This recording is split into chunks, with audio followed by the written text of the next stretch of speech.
You are watching Access LaPorte County Channel 97. Coming up next is the January 29th meeting for the Michigan City Boards and Commissions Workshop.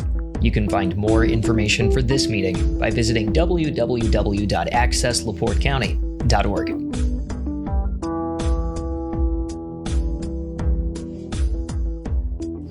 All right, it's 5 o'clock. We're going to go ahead and get started.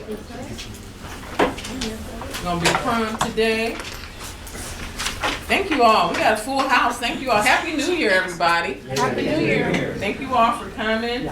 I know we did a workshop like this a couple years ago while I was on the council, but I thought it was important that we come back to it and review and revisit a few things when it comes to meeting the quorum, Robert's Rules of Order, but also payroll, attendance, some basic things, because we have a lot of people who are on boards and commissions. How many of you have joined a board in the last couple of years and was your first board ever? Raise your hand. That's my point. That's my point.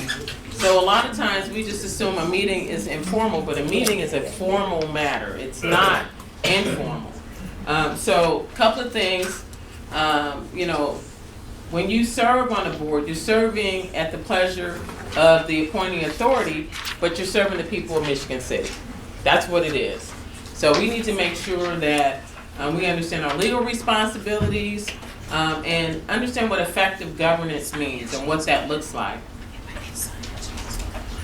And this is why it matters. It's because you serve the public, transparency protects everybody, and it leads to better decision making. So when you understand what your role is, and most of you have probably never either seen the ordinance or in some cases your own bylaws, right?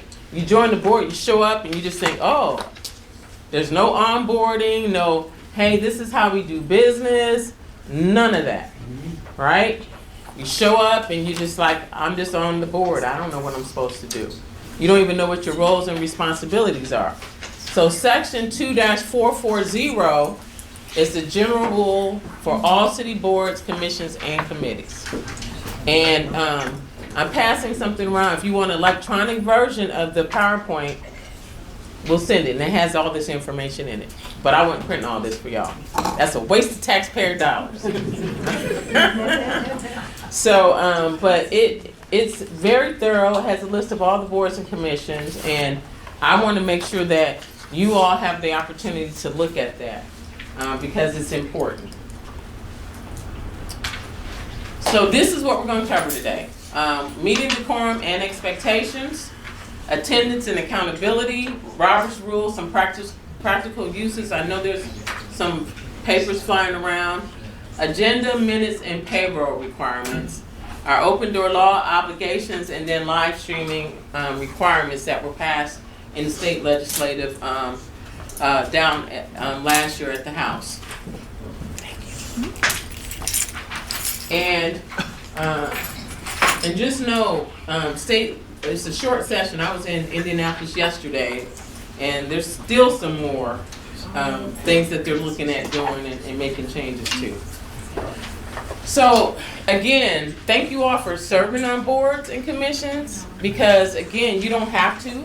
It's voluntary. It's not a requirement. You serve the public.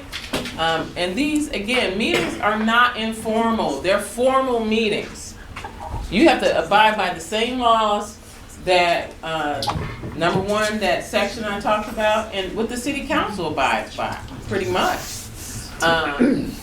Your conduct reflects the city.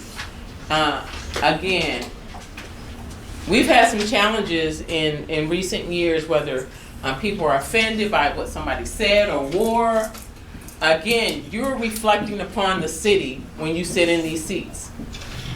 Period. Right? And so we want to make sure. Regular attendance is required.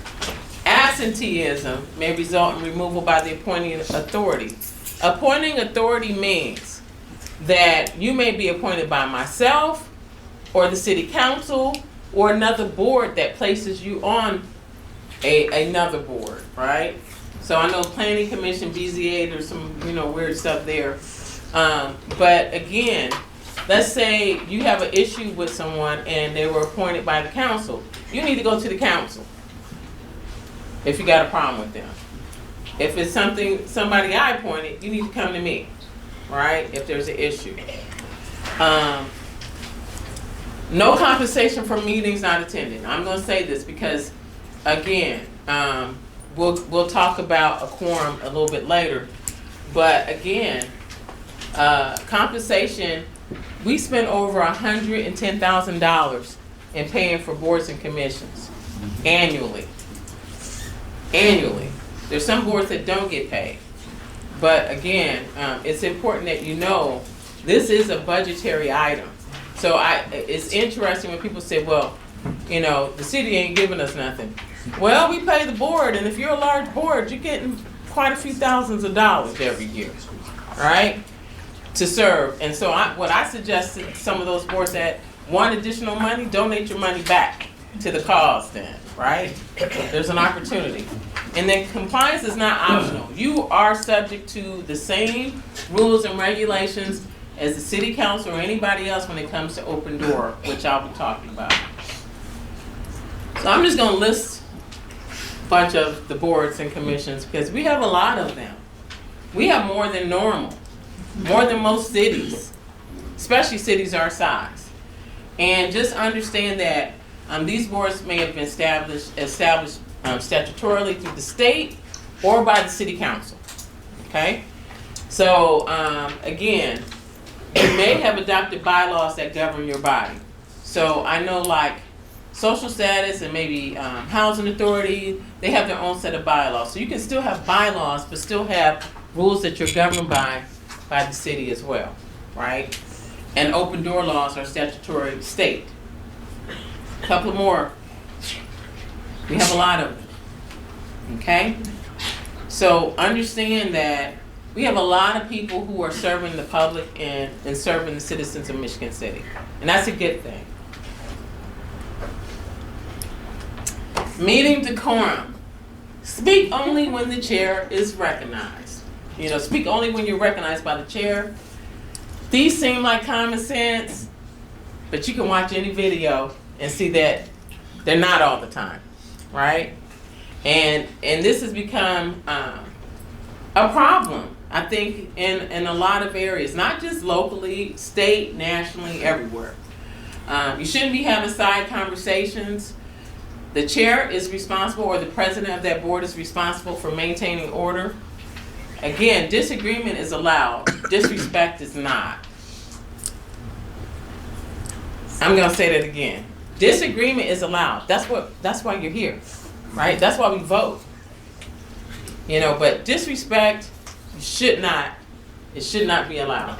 So remember, the chair president's role is to maintain order, recognize the speaker, state motions, clearly enforce decorum, and make procedural rulings. Again, I'm not going to read all these, but we'll go through an example of what that means. And I have some other examples, but we're not going to go through all of those.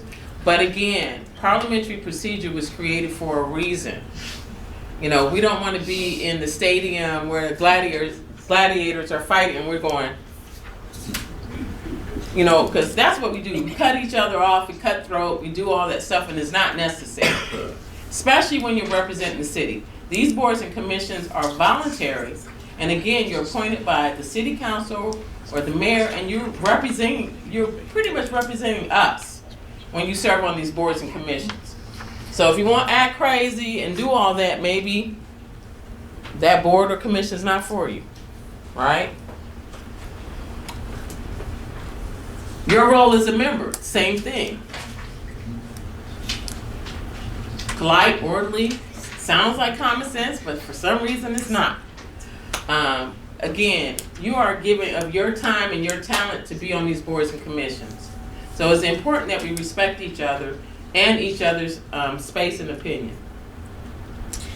These are some of the issues that we see mostly. Talking over one another, repeating the same argument. I tell you, people get up and say the same thing over and over again. And I know people are frustrated and they want to vent and they want to do all that. But again, we have to be mindful of time, and typically it is repeated. Calling point of order incorrectly, we're going to talk about that.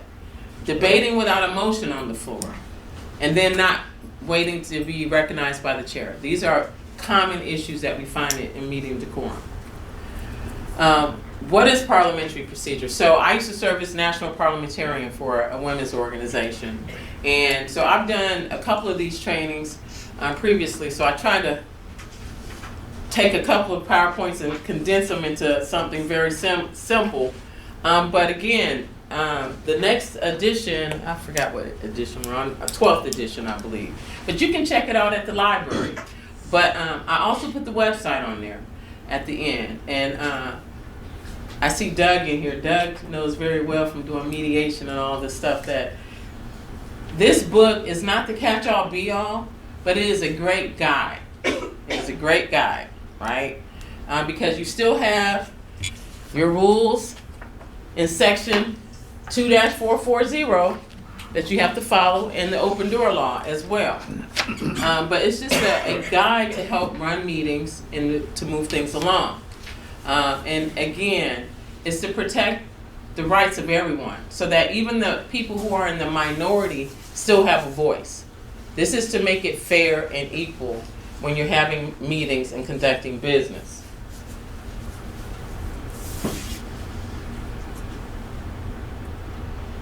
So I'm gonna ask y'all a couple questions because I don't want to talk the whole time. I want to know, and you tell me, anybody, if it's fact or myth. A majority is the same as 50% plus 1. What does everybody think? True? False. I want to say yes, but I feel like it's a trick question. All right. All right. Abstentions count as ayes No. or as noes. It shouldn't be counted at all, right? Right. No is equal to no. Chairs cannot make motions or cannot vote. Not true. Depends. We're gonna have a lot of depends. Minutes must be approved before actions are official. Yes. Yes. Expectors. A motion is always necessary. Yes. All right. So, a majority is the same as 50% plus 1. And it does mean more than half. But let me say this. Depending on your bylaws, you may have something that's different. If it is explicitly stating something different, like in some cases, a vote might require 2/3 vote, right? Or I sit on the board where it's not more than half that has to be there because it's a large board. It says specifically you have to have 10 members present to hold a meeting, right? Abstentions, you don't count those at all. That's just like not having a vote. Probably should talk about when an abstention is required, not even get into that. Chairs cannot make motions and cannot vote. If the presiding officer is a member of that body, they have every right to vote. So there's a difference. So if I'm elected to a body, I have every right to vote even though I'm presiding over the meeting.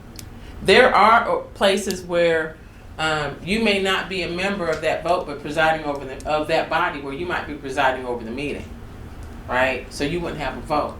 So it depends. It depends. So just something to think about. Actions are official when voted on.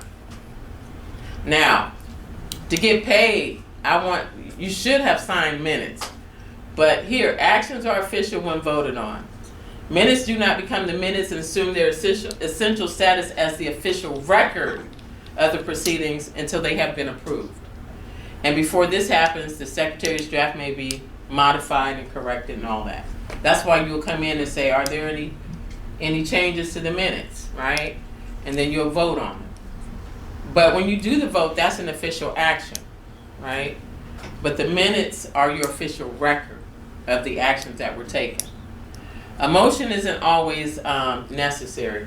It says a motion is always necessary. The correction and approval of minutes is an example of business that is normally handled by unanimous consent. We don't do that a lot, I think unanimous consent in a lot of the nonprofit boards that I serve on, we do unanimous consent, but I don't see it as often in governmental capacities. A formal motion to approve the minutes is not necessary, although it's not out of order. But people do it anyway, out of sake of consistency and just historically.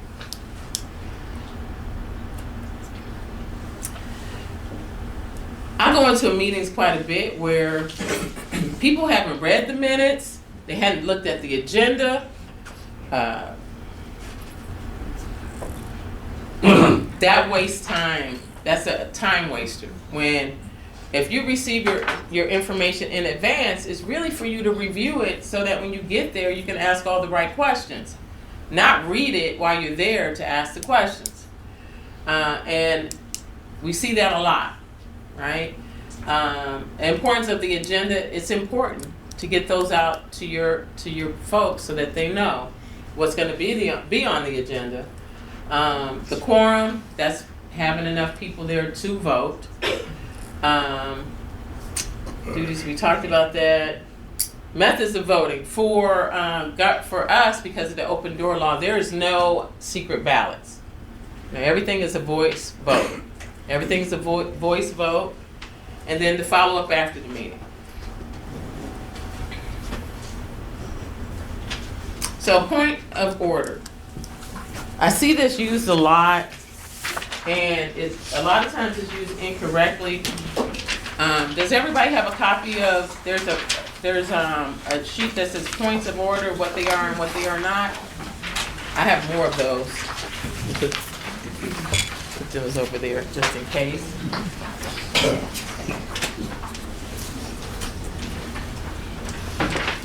So these are. The point of order is supposed to be used if there's a rule being violated. And if you're not a parliamentarian or you don't know all the rules, a point of order is about procedure, not opinion. So for instance, a point of order, I put some examples because speaking without recognition, point well taken, you can read these, I'm not gonna go through these. But example 3 is important. Speaker off topic. Situation, the discussion strays from the motion. Someone says point of order. The speaker's remarks are not germane to the motion. Chair responds, point well taken, please limit remarks to the motion. That happens a lot of times. We always get off track on something, right? The motion is about the dog and we talk about somebody, the mouse that a cat caught, 2 days before. And I know that's an extreme example, but it's winter time and I had a field mouse, so but again, it should be for a rule. It's not about opinion, it's really about if something is we're out of order or we're breaking a rule, that's when you call a point of order. Now what it is not is, okay, point of order, I disagree with that.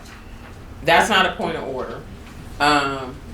If we're in the middle of something, we call a point of order to try to get back on track. It has to be a procedural issue. And remember, it's not about opinion. It's really about addressing a procedural matter. That's what point of orders are used for. Now, one of my biggest pet peeves in the whole entire world is when people make a motion to do something. It is not, I make a motion. Everybody say, I move. I move. I move. Oh. I make a motion I make a motion. It's not I make a motion, it's I move that. That is the proper way to make a motion. Is that I move that we change our starting time to 6:30 or whatever that might be. Requires a second to be considered. Now, let me say this. If you have subcommittees that make recommendations to the body as a whole, and that could be city council, that could be any of your boards and commissions. Let's say you have a subcommittee for fundraising, and your committee decides that you want to recommend to the entire body that we do the I can't stand it, the popcorn sales, right, as a fundraiser. And they agree unanimously to do that. They recommend it to the committee. It doesn't require a second. It doesn't require a second because the recommendation came from the committee, right? It came from the committee. I know the first time I was on the city council, we did a lot of things by committee, and a lot of times, and they're 3-person committees.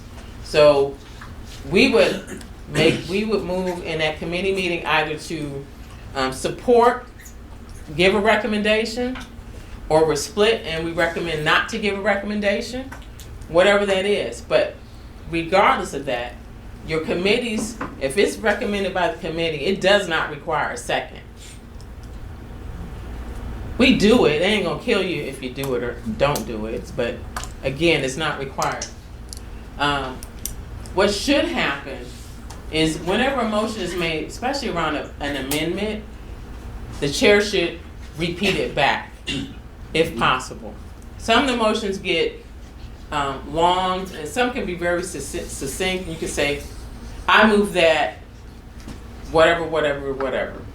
And the chair can say, can clearly state it back or say, can I get a second?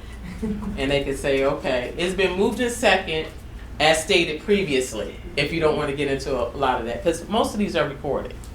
But still, it should be stated back at some point in time, if possible. Then there's a debate, right? Then you debate. Now, there are other types of motions that you'll see in here. I'm not going to get into that because it gets sticky and detailed. But I will say that sometimes you might have to limit the debate. And there are some rules about how long you can debate. If you know, I've been wanting to say, call for the question, get it over with. I'm over it. We done talked about it enough. And you can do that. And that cuts the debate off. But avoid stating the motion in the negative. I move that we not have a fundraiser next year. Trying to stay away from that because it can get, I remember we had a motion that got so confusing. I think we re-voted because we were all confused on what we voted on. I can't remember, we had some vote and I was like,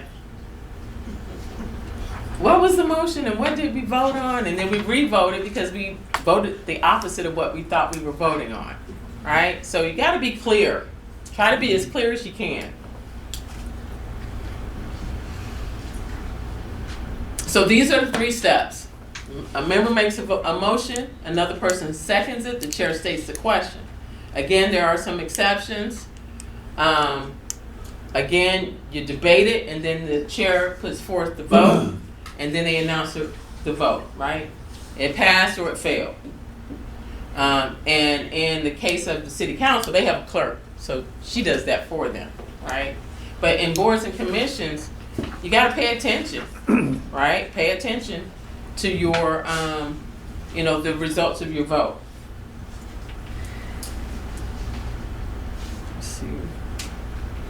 Subsidiary motion. So, I think I did pass out a handout that might have had a couple of things on there that you can use, but it alters the main motion. So we're talking about an amendment. It may delay or hasten consideration. These are, amend is the main one. That's where you may make a substitution, change something, add something, whatever it may be. Postpone indefinitely kills the main motion. Commit or refer, you can refer it to a committee. We don't do a lot of that as much as we used to. Postpone indefinitely and give a certain date and time, or find the time to debate, or you can lay it on the table, postpone temporarily.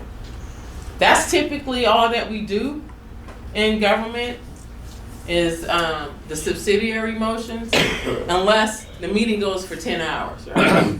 In some cases. So there's some privilege motions, and that's what those are. Has nothing to do with the motion. that's on the table. It's usually of urgency, and you may call for the, if you get out of order, call for the orders. That's not normal. But recess, we use that. If a meeting is going too long, or someone's having a medical emergency, or just has to use the restroom, they can ask for a recess. Or, let's say a meeting gets out of hand. You can call to adjourn the meeting. That can happen. And again, you can fix the time to adjourn. So these are privilege motions that can be made. And the one that's most commonly used is the recess.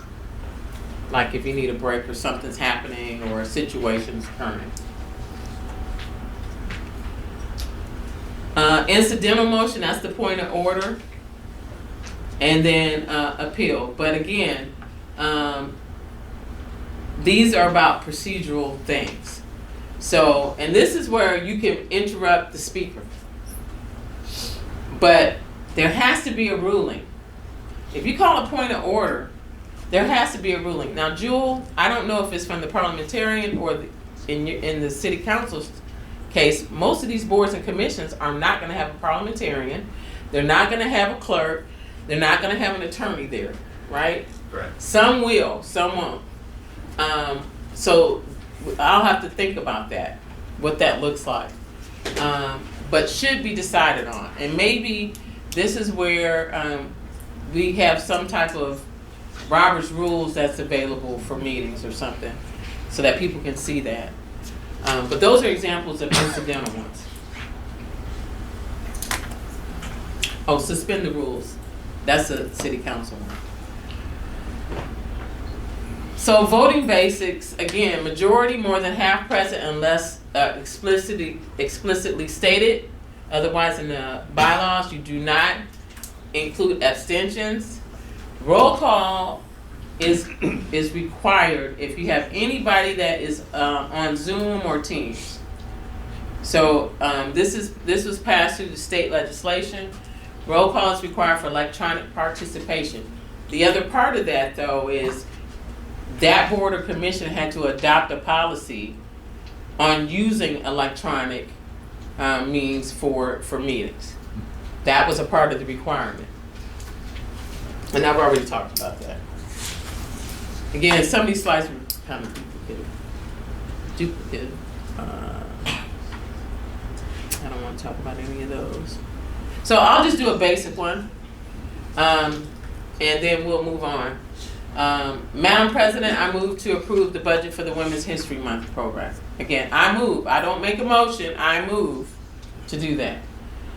Second, the President said it's been moved and seconded to approve the budget for the Women's History Month program. Is there any discussion? And then after everybody discusses whatever, those in favor say aye. Those opposed say no or nay. Right? The motion is adopted. Seems simple, but I tell you, we get out of whack all the time, right? So we just got to be very mindful, especially if you're the chair. And again, this is not meant to be, yes, it is teachy, but we need to, learn how to do these things. And for those who are chairs and for the first time, practice or just go. You'll see a website. Go out there and look. Because again, I appreciate you taking the time to do it and stepping up to do it. Because everybody, this is new for a lot of people. This is new for a lot of folks. Over half of you raised your hand, right? That first board and commission you ever been on has been in the last couple of years, right? So parliamentarians.org is one, but there is a robertsrules.com that you can go to as well. And they have great resources out there. The other one that I didn't put on here is aimindiana.org. Aimindiana.org is our old Indiana Associations of Cities and Towns, right? And they have wonderful presentations and webinars that are on their website. So, what counts as a meeting? Just because you show up doesn't mean that you're having a meeting, okay? And I'm saying that because you have to have a quorum. Whatever your definition of quorum is the majority has to be present. The meeting is a meeting. If you're receiving information, you're talking about something that a decision has to be made at, that's a meeting. Because they will say, oh, we just saw each other. Well, it depends. It depends because we have an open door law that we're going to talk about. Making decision, if you're making a decision and you have a majority, it's a meeting. I don't care where it's at. I don't care where it's at. If your majority is present and you make a decision and have a discussion, it's a meeting. It might be an illegal meeting, but it's a meeting. So watch where y'all hanging out at together. Executive sessions are limited and specific purposes, must be noticed as well. No final action can be taken. All final decisions are made in public.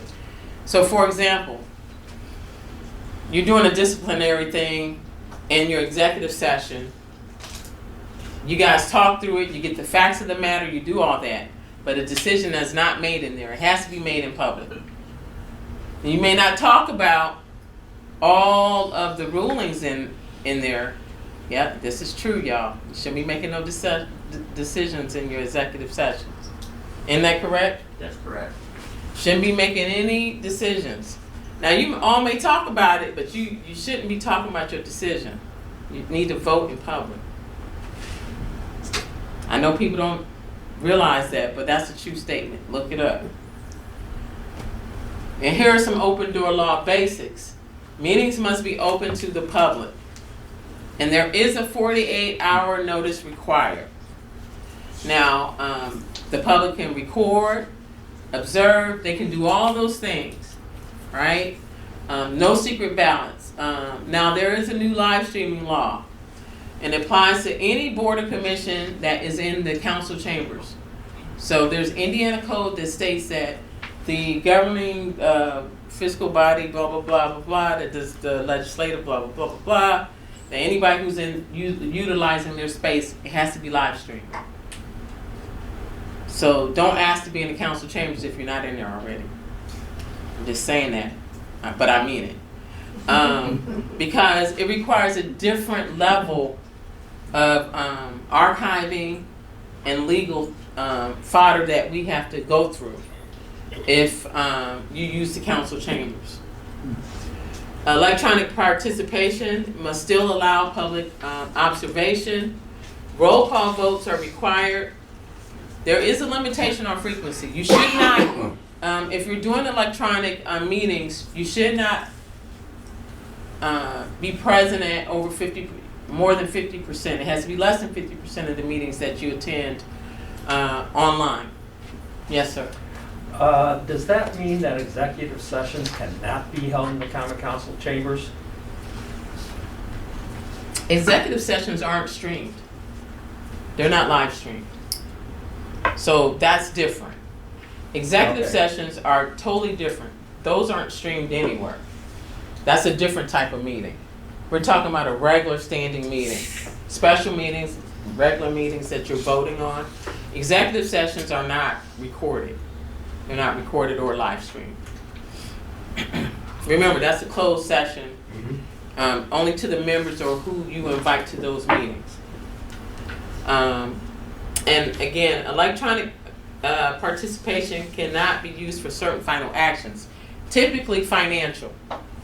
Anything financial, if you're electronic, you can be a part of the conversation, the discussion, but you cannot vote on it. That's how that law works.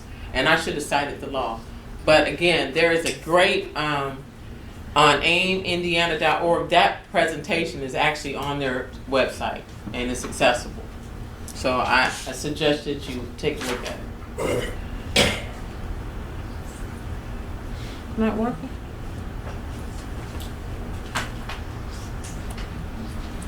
Okay. Let's try this. Agendas. So, agendas aren't required by law. Just so that you know. You didn't get the agenda out. It's not required, but it's suggested, right? is really a guide to make sure that you all stay on track, but also that we know and that the public knows what's going to happen at the meeting. In my book, it's required, but it's not necessarily. Agendas were submitted 48 hours prior to the meeting because you want your members to know what they're voting on and what's going to be on there. But in some cases, it is not legally required. And I didn't know that until I read it, but it's true. But this is what we do, right? This is our culture. This is what we do in government. The minutes are legal records, though. The minutes are important because anyone should be able to go back and know what happened at the meeting. So this is probably one of your most important documents after you have a meeting. It should have the time, date, and place. We know that last year legislation was passed. You need to have every member's name on the minutes, attendance, motions, and votes. You don't have to go verbatim, but general substance of discussion, and the chair should sign it, and they should be submitted within 7 days after the meeting. Should be. I think that's what the rules say for us. And I will say, though, that one of the things that's recommended by, and I know that the Sustainability Commission does it, and so does, for sure, but what they do at their meetings, they have an attendance sheet with all their board members on it. And basically, they just pass everything around. They pass it around. You sign that you're there. Redevelopment Commission does it. You sign that you're there. You sign if you attended an executive session. And then you just attach it to your minutes. That way you know, right? Take attendance. You need to take attendance at all of your meetings. So, minutes and finance. So, must be submitted to required department or controller's office. No documentation equals no payment. I know Ms. Smith brought down the payroll schedule, and I put some over here on the side. But like, this was the Commission for Women. There is a document that's filled out, and it lists, this is the Women's Commission, but it lists who was in attendance, right? And then they submit their payroll schedule and their voucher. It has to be done, but there's a schedule over there if you want a copy of it, and it talks about, you know, processing date, when you get paid, and all of that. I don't know anything about this stuff right here. I just know that you fill out your information, and your chair is responsible, or your treasurer, for turning this in and submitting it. Right? So that's important. The other piece of that is if there's no quorum. I know you may have taken the time to come drive to the meeting. If there's no quorum, there's no meeting, you don't get paid. At least you shouldn't. I don't know what happened in the past. I'm just telling you, going forward, you won't. So it's very important for the chair to reach out to the members in advance to see if you're going to be present or not. Why waste everybody's time if you're not going to have a quorum? And if you don't have any business that is like super important and you want to cancel the meeting, you can do that. A lot of times you'll see a meeting that's 5, 10, 15 minutes. Why? Maybe some boards and commissions need to be every other month. I don't know. I'm just throwing it out there that it's not required that you're there every single month. And if there's no business, I know there's certain boards, they'll cancel. All I can say is this, though, if you're going to do that, try to do it in a timely manner. We only have one person who puts the information up and down on the website, so it's important that you do that. Ooh, that's tiny. But again, send it to the clerk's office, send it to the mayor's office. Just send it out so that we can get it to the distribution list if there needs to be a cancellation. Now, there are some boards and commissions that raise money and they have their own funds. I know we gave money to several boards and commissions from the charitable fund to do some projects this year. If If you're requesting payment, all I can say is this: if you vote on something in your meeting that requires money and funds, you need to attach those minutes to a voucher for those funds. So for instance, you're requesting, human rights is a good example. They give out scholarships each year. They'll fill out this form and a copy of their minutes that they voted to give away the scholarship or whatever. They'll attach their minutes that have been approved to the voucher and is submitted to the controller's office, and they'll issue a check. That's how that works. Is people come up and say, well, I need to get this check, and no, you really didn't need the check because you would have followed the rules. Did you vote on it, and did you approve it?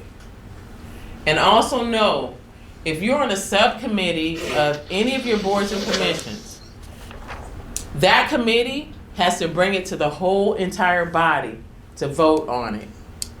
They can make the recommendation, but because the committee wants to do it, doesn't mean it's gonna happen. The committee may want it, and then the whole board votes it down. Well, then it's not gonna happen. It has to come to the body.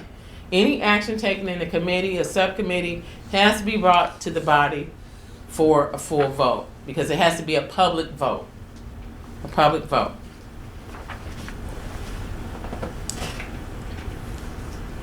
All right, I'll open up for questions. I know that was a lot to run through, but I want to make sure that we had the opportunity to talk about the basic stuff. And again, we have some handouts. Yes? Are all workshops also subject to the open? Workshops are not subject to the open door. Okay. They are not. And no, like this is this is informal. I could say no questions, no this, no that. I could do all that. Workshops are really about educating. If there's a subject matter that is important, like for the budgets, I don't call mine hearings. Mine are workshops because I want to present the information, but I want you to be able to kind of understand the information before it gets out to the council floor. So I'll host workshops instead.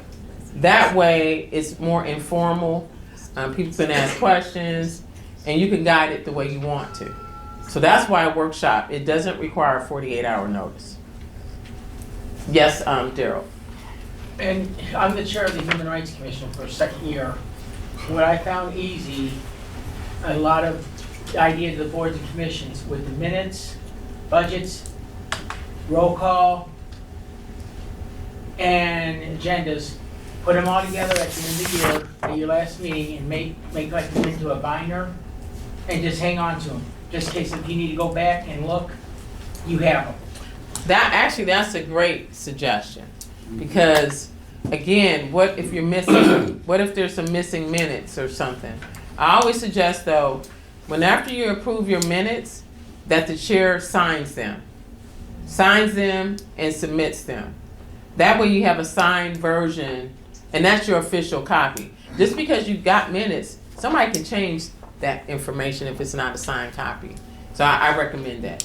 Yes, Mr. Kalabi. Yeah, one thing I want to mention, used to mention this all the time to the previous LaPorte County Commission.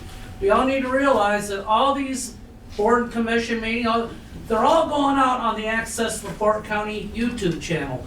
People from outside Michigan City are watching these. These are people from like Carmel, Fishers, Noble, the people with the deep pockets that want to come here and help Michigan City profit and thrive. Our dignitaries in Indianapolis and Washington, D.C. are watching those. When some of them carry on like they previously did, they're doing a lot better this year. Right. But it's a really bad impression on us. Mm-hmm. So it's something that you need to keep in mind if you're going to consider serving on a board and commission, the conduct. And also know, and thank you to Access LaPorte County, they do a wonderful job. They have every single board and commission pretty much is out there, regardless of how the length of time. But I do want to add this. Be cognizant of changing your meeting times and your dates. Yep. You're killing us. You're killing us. And when I say that, we have to make those adjustments everywhere. They make adjustments, we have to see if there's rooms available. There's all that stuff that happens. So we need to make sure that we try to do things in a timely manner. I know things come up, and I get that. Again, if you're not in the council chambers, not so much, but when they're bringing cameras and things in and transporting things, it's a thing. It's a thing. So we need to be respectful of that too. All right? Yes, ma'am.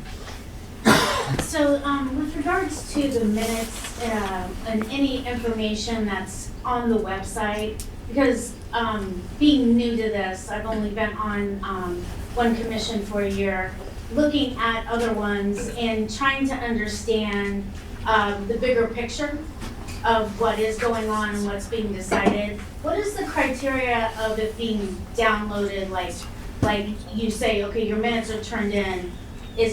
Does that automatically go to the website, or is that ideally, or? Well, it should. I know we have an email box for agendas and one for minutes. It's been a struggle to get minutes from boards and commissions. You try not to. We did put an ordinance in place stating that if you're behind so many months, you're not going to be able to meet.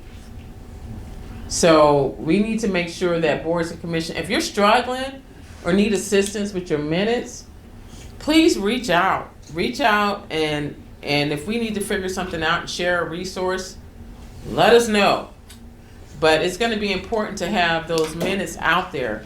I mean, we have missing minutes, and one commissioner said, look, you're not going to be able to meet. You're just not going to be able to meet until you get these resolved. But we need to sign them too. Yes? And also, just a reminder in regards to boards and commissions coming before the council giving their Reports? annual report. Yes. Is that required by all or not? Not all. So let me say this, and I think the council has been very flexible on this. I know some of them are very explicitly stated, you got to come this month. But understand the council, it depends, the council's agenda could change and be super heavy or super light, right? And so I will say, just be prepared when it says in your bylaws to do your presentation, right? And if it needs to be postponed to another meeting, the council president will, let you know that. Whoever the council president is can let you know that at that time and say, hey, we got a very heavy schedule. Can you do it at the next council meeting? But you should be prepared for the month that it says you're supposed to do your update. That's what I suggest. What other questions? Yes, sir. Absenteeism, what would you consider to be missing too many meetings before you would consider removing? Depends on if it's excused or not. And let's say you have someone who had a health matter, and they said, well, I know I'm going to be incapacitated for 2 months. I'm not going to make the next 2 or 3 meetings, but they notify you. You got some that just don't show up. If you got someone who is chronic, 2 to 3, after the 3rd one, you should be notifying the appointing authority. Is that in a row or per year?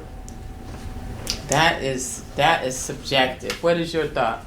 So my thought is that you can help to establish that expectation for your particular board or commission in your bylaws.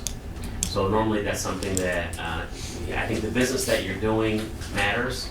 So a standard for one type of board might be different than another board because the work may be more critical or involve public health and safety. So attendance is crucial, right? Or it involves discipline of police officers, or it could involve some very serious things. So I think that's a bylaw issue. Now, everybody doesn't have bylaws, though.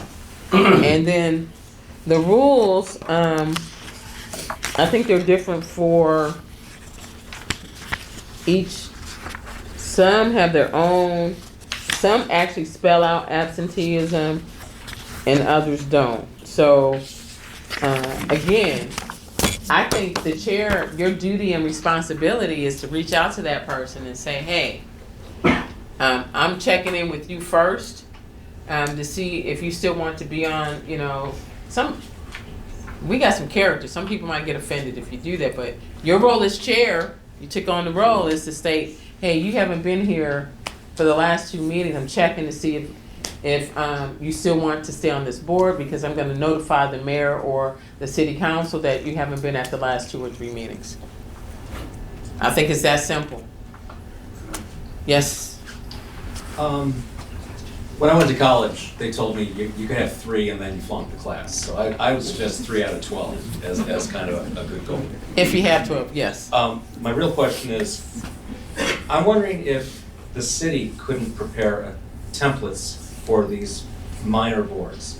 So we have a standard minutes template, a standard agenda template, and perhaps this attendance sheet. I have one.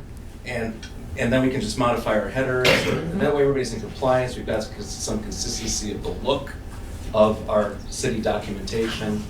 And maybe an info sheet.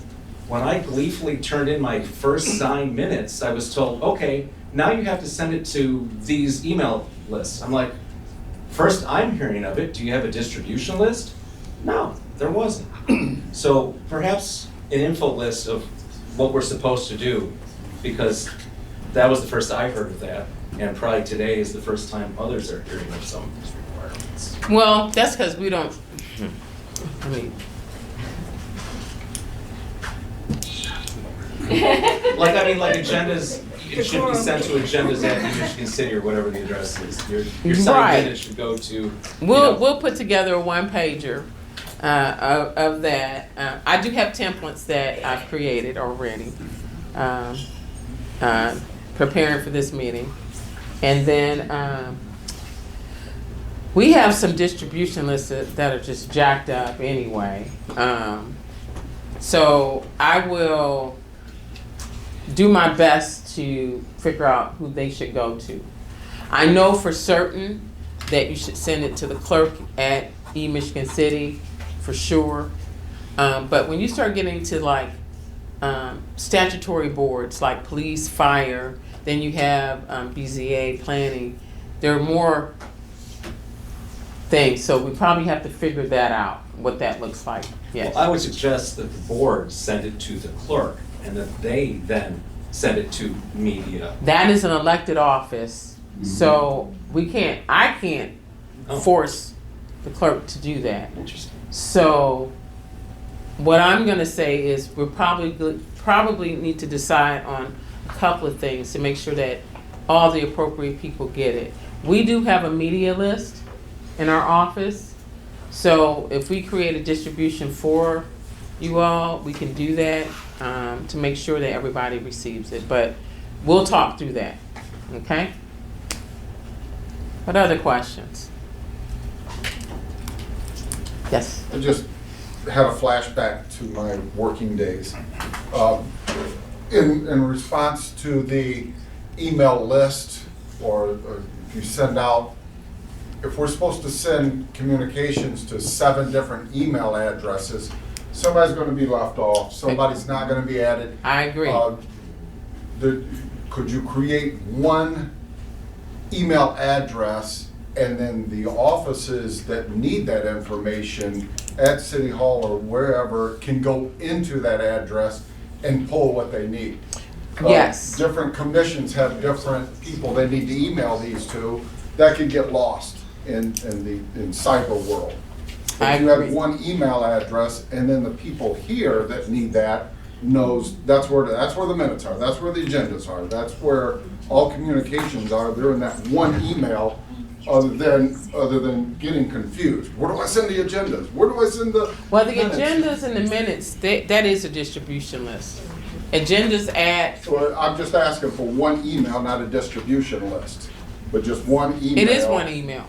Okay, so it's not a distribution list. Well, no, there is a distribution list. That email goes to a distribution list. You email one Oh, email, very good. and then it goes to a distribution list. That's what it does. See how good of an idea that was? I thought of it. It does happen. Yes. Is it seen as a quorum when, if I have a question for one of the council persons and I send it to all the council members, and everybody didn't chime in on that one email, is that not perceived as a quorum? Question, not a decision, right? It could be either or. I've seen either or, so I just wanna Don't do appreciate it. the difference, that's what I. Don't do it.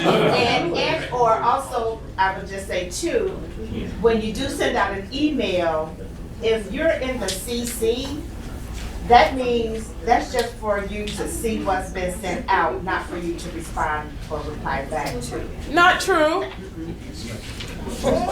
In my opinion, if you CC me, I'm gonna, no, I'm just But, Attorney Harris. So one of the definitions of a meeting is receiving information. Yes. So if you get the email and it's information that's substantive, not just, hey, the meeting's at 6 o'clock, not 7, but some substantive discussion, receiving it by state law is a A meeting. meeting. The other thing you do by sending the email is you can't control it. Right. So you have no idea what someone will do with it afterwards, and it turns into a discussion, even though that wasn't your intent.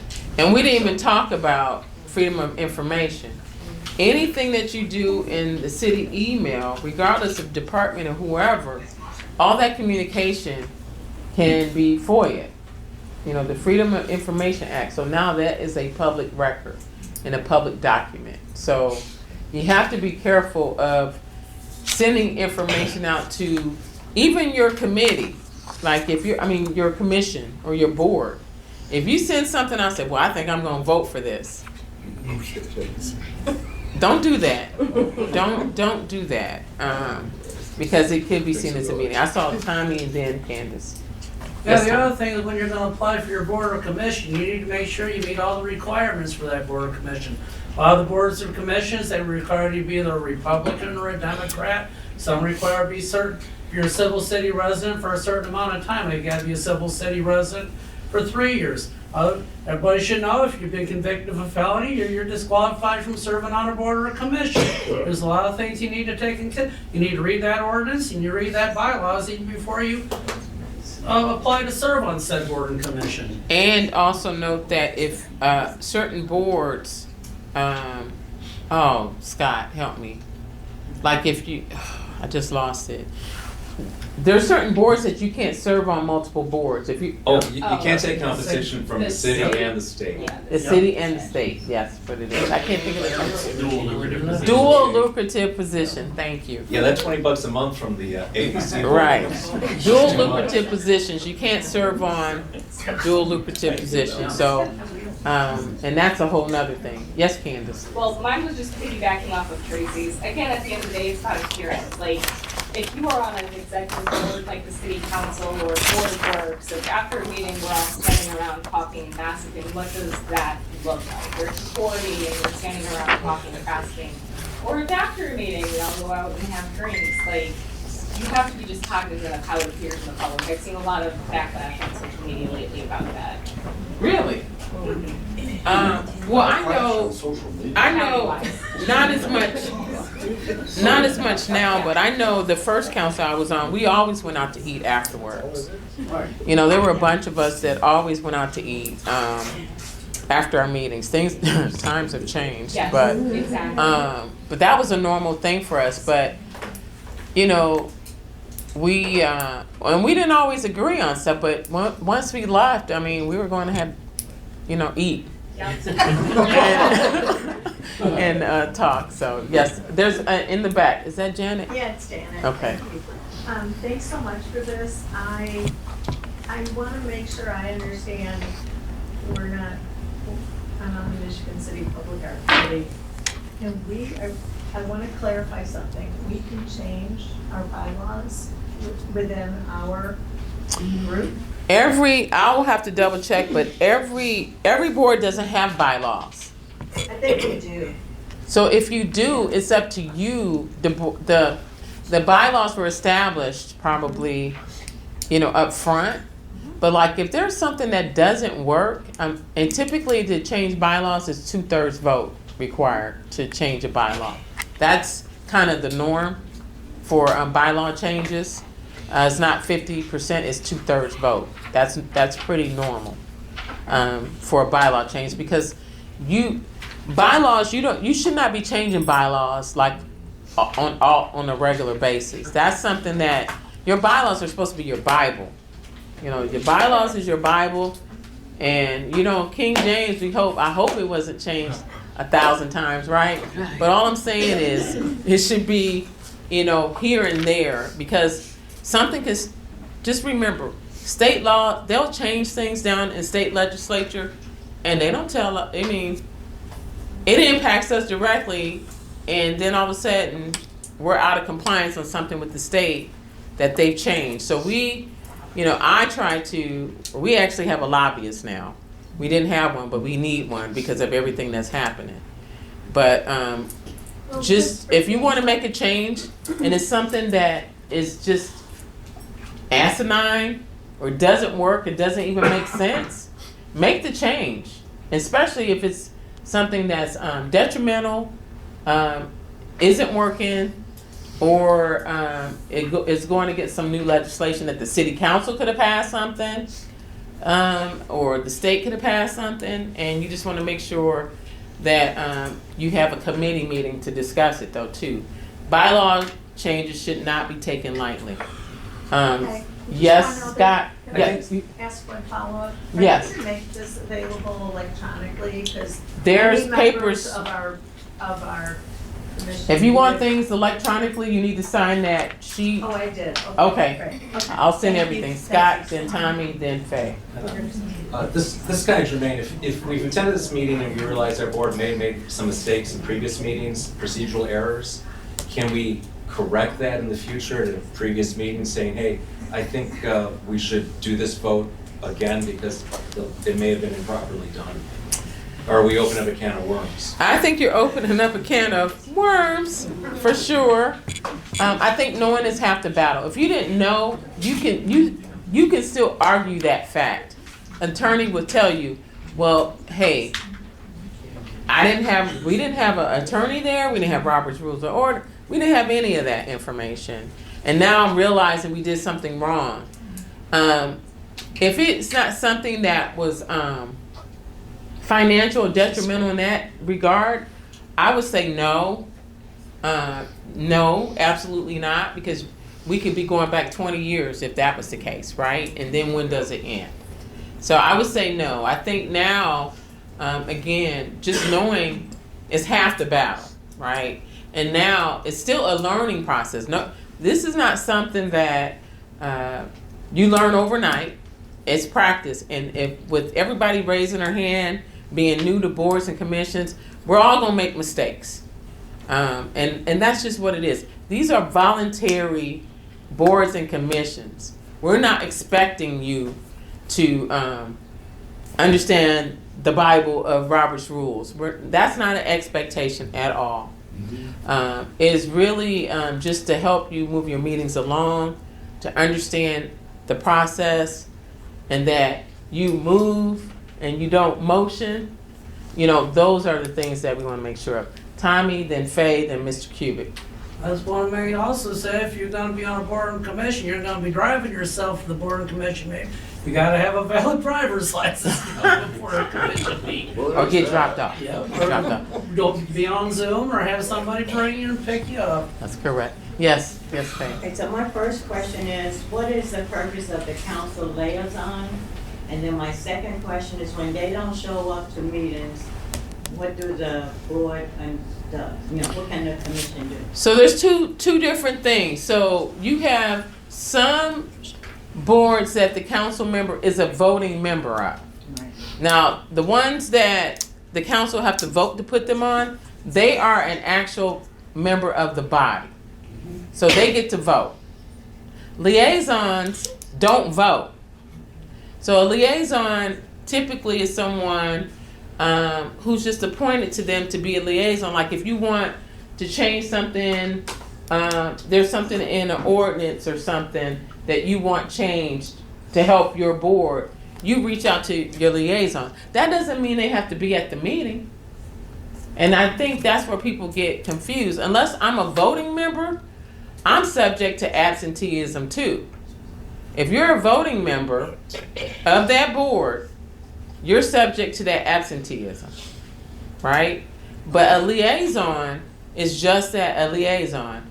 I decide I'm with the women, I'm with sustainability. Hey, we got something we want to change in your ordinance around sustainability issues. I'm gonna take it to that council person to bring it forth to the body. Cause a council liaison can watch it on TV. They don't have to necessarily be there. There are boards and commissions that meet in the middle of the day, right? But if I'm not a voting member and I'm a liaison, I'm just that, a liaison to that.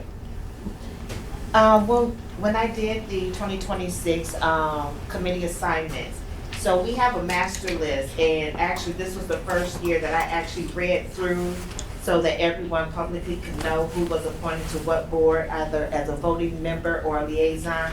Is it possible to make a copy so that all of the boards and commissions know who has been appointed as liaison and who is the voting member on those boards and commissions? I can email it out when I send it, because they can get a copy from the clerk's office, but I'll email it to anybody who signed up. But like I said, the liaison, that's why when, I didn't want to interject myself in the business, but I wanted to get up and say something. But there's no need for a liaison and a voting member. There just isn't. If I'm a voting member as a council member, I should be able to bring it back to the council. You don't need a liaison. You know? It's just what it is. You know, and I'm like, yeah, it's what it is. So, but that's the difference. Voting members, same requirement. If they're on the board with you, they need to follow the same rules. Liaison, they are just that. Your liaison to help you if you need something, you want an ordinance change around fire merit, police, sustainable, whatever it is. That's what it is. Now, it's great if they show up and go. I used to always try to attend as a liaison, and they would say, man, you come, our person before never came. You know, that happens. That's just a good council person. It's trying to be there, right? And trying to make sure, and even if I couldn't go, I would reach out and say, y'all need anything? Y'all good? I can't make it, but y'all need anything, just let me know, right? Mr. Cubic. Thank you. Matt Cubic, Chair of the Michigan City Public Art Committee. This is more of a statement than a question. I was fascinated that we have those city operations that are state, and some are city, and some are created by the council. So the Public Art Committee is a council-created Michigan City operation. And so all I want to say is I think that for everybody who's a member, particularly a new member to any of these boards, go back to the source document. Because in our case, the ordinance, about 15 years old now, is very specific about who can sit on that board and what our mission is, what the council directed us to do. And so it's be very helpful, I think, if you go back to your source document to find out what your real mission is. And I think too, that should be like an onboarding thing. So like the ordinance that established the Veterans Commission, the ordinance that established the Women's Commission, the ordinance, it says, like, you may all say, well, you know, what the council decided back then doesn't work anymore. That group is gone, or something changed and you want it changed. Well, then you would go to your liaison, Councilman Privilinski, and say, hey, this is kind of invalid now. This doesn't work. It doesn't, can you propose this amendment to the ordinance? And then he would bring it forward to the council and they will vote on it. That's how that will work. All right, I saw another hand right here. Oh, he answered part of it. Okay. But also with the liaison, then they don't do a report back to the council. They don't have to. You know, or anything like that. It's just, I was just curious on how that It's not works. required. Okay. They talk enough. No, I'm just playing. But no, they don't have to, but some of the boards and commissions are required to do a report annually, and it'd be nice for the council person to be up there, you know, to support and At least an help. annual, read out. Yeah. I saw a hand. Yes, Daryl? Another idea, I did it with the Human Rights Commission with the team I got, commissioners. We was in the first annual holiday parade. I just drove my vehicle in the parade, and you would not believe how many people actually, Michigan City has a Human Rights Commission.